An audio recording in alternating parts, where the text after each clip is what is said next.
أنا حي ولا شاديس meeshaan mataqaanaa aniga de walaal aniga waxa wiil boqolow baa ahay ilmada baa ahay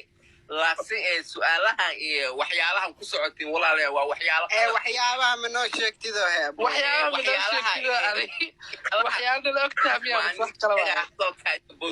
wax la qariyo qorana ku jira le banaanka keen banaankeena kwaan hoyta dad muslim baan ahay muslimiinta waqti walba waxay fiican yihiin shaayf iyo wanaag inay ku hadlaan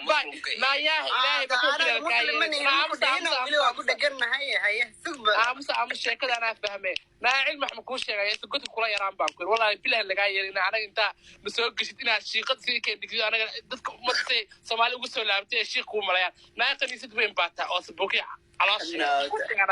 waxaan dhaantin jirtanaaya waan ka xishoonaynaa anaga intaan soo gashid badeena ha iska dhigin naag ceebka saliima si Soomaali ku jeclaata Soomaali ku jeclaatinays maxaa meel ka sii khaniis ku dhahayaan casirkaaga wareegoy adoo maxaa dhigay ilaa ii masruuf kuska ilaa ii masruuf anaga ma arday taas uga soo gasho waana been cilmi sheekada ma ahane cilmi